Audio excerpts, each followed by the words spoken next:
I worked with Fresno County Department of Mental Health since 1994, and I've been working there for over 20 years. I work with different populations. I work with, the Hmong population, Laotian, Cambodian, all the Asian populations, and other ethnicity as well. I I work as a case manager, helping people. I like working with people, so I enjoy working with people, and mostly I like to run groups because you hear different stories from different people, and afterwards you feel like there's something that everybody share their story, so it makes you feel like you're able to help some, and then other people feel like, oh, I'm not alone because they also have the same problem as mine. People come in there and they share their story, and it just makes others feel like they're not alone. June of 2018, and that night I was taking a shower, but when I got to my underarm, I felt a little tiny bump. It was very hard. I didn't know what it was. At first I thought it was like a hard pimple, but then I didn't think of anything. I just kind of, do my normal things. And then maybe 1 or 2 weeks later, I had a doctor's appointment with my primary doctor, and it was for my physical. So she did the exam also, and she felt it. And that's when she told me that I would have to go get a mammogram just to be sure that it's not cancer. And she sent me to Clovis Community, and I got the mammogram. The nurse that was assigned to me told me that it was actually a nurse and a doctor that told me that I was cancer positive, that it's cancer. And at that moment, I didn't know what to think or how I was feeling. I wanted to cry, but I couldn't cry either because I was so scared, and I felt like, is this gonna be the last?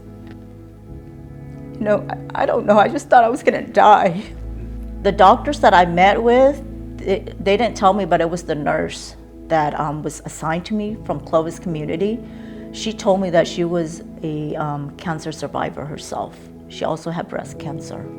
So she, after talking to her, I felt like, she wasn't just trying to support me emotionally, but she really went through it, and she knew what I'm feeling.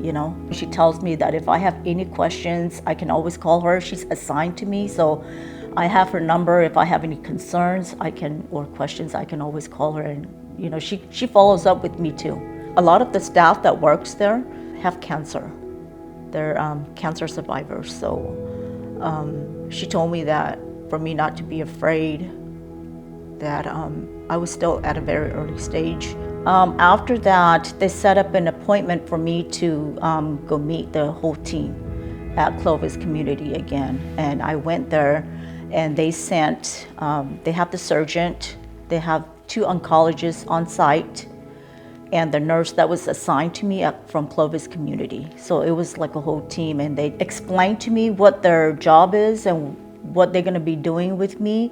And so they introduced themselves to me and just kind of explained what they will be working with me. I felt like they were very supportive. I'm still at the stage where they can help me, so they were willing to work with me right away. I was just afraid to hear that they can't do anything, but after meeting with them, I felt like I still have hope.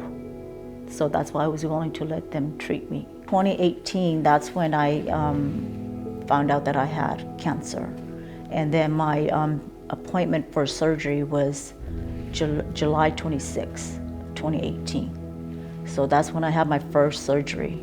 And then in August, I had a follow-up 2 weeks after my surgery with my surgeon. And then that's when she told me that she wanted to do the second surgery, just to make sure that she got all the tissue out. When I started the radiation, what they did was they had like a mold that was made just from my body. And at each time when I go in, they would have me lay on that mold. And they also mark my certain parts of my body so that they can shoot from different angles every time when I go in. And from there, I have to say that the process was not painful at all. They would have me lay down on the mold just so that my body doesn't move so much. And then each time when I go in, they would shoot the laser, and it's like red lines that I can see. And it's from different angles. The process itself is, I want to say, less than 5 minutes. It's, the whole thing is probably going to be like 15 minutes, but the laser part probably takes maybe 5 minutes. Because I didn't know what to expect. I was a little scared, but then, as I keep going, it wasn't anything scary. But, as you keep going through the session, that area that they're shooting the laser into starts feeling very sensitive.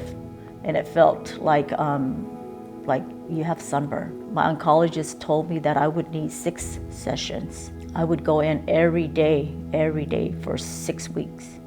At first, I thought it was once a week. I was like, yay, but after a while, I found out it was every day that I have to attend. Right now, I'm still following up with my oncologist for the next 5 years until they can determine if I'm cancer-free. I am a Hmong woman, and I think that a lot of the barriers for us Hmong women are, not believing in a lot of the medical treatments, and still believe more in the herbal medicine. Until it's too late, then they would go and seek medical help. With the scientific proof, I personally still believe in herbal in certain things, but when it's an illness that's in your body and it's not spiritual, it would have to be medical help that's going to be able to help you. We tend to be in denial when we don't feel the pain or we don't have any pains. We are in denial until you start feeling pain, and that's too late already. I have no symptoms at all. I think the only thing I noticed was just feeling a little tired. In the early stage of cancer, you don't feel anything. And I think that's part of the reason why a lot of women, especially in the Hmong community, they are in denial that they really have cancer. The responsibility of taking your health, taking care of your health is yourself. After I survived my cancer, my advice to all Hmong women is to get mammogram checkup. And do not be in denial if you are diagnosed with cancer. You need the treatment right away. After I was diagnosed with cancer, I was very scared that I was gonna die, and I felt like I didn't have any time left.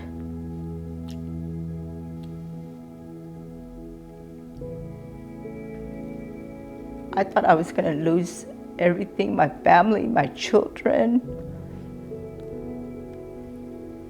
I felt like, is this gonna be it for me? I still have a lot to do that I still haven't done. I haven't seen my kids get married. I didn't have any grandkids yet.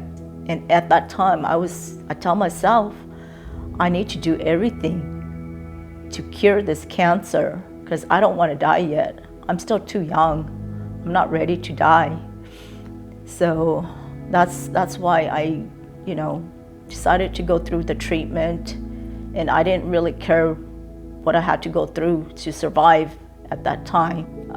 I have too much to lose, at that time, and that's why I was willing to go through everything. The lesson that I learned from this illness is that, don't be scared. Don't be scared, and don't be in denial. If doctors are willing to help you, let them help you. Do everything in your power to help yourself too. I got a lot of support from my children, my husband. I don't have a lot of siblings, so I get a lot of support from other families too, but mainly it's from my husband and my kids. I think it kind of opened up the kids' eyes to see that, life is precious, that you can lose somebody at a blink. We don't realize how fast things can happen. Out of the blue, I was diagnosed with cancer, and I think that kind of opened up everybody's eyes that, we just can't take anything for granted. I feel like life is very precious. Every day I live my life, it has meaning. I'm not just living that, day by day, like how I used to, but now it's like, I feel like, my life is getting shorter and shorter, and I'm getting older too, so I just, it has more meaning to me, and I try to live the best that I can and enjoy everything as if there's no tomorrow.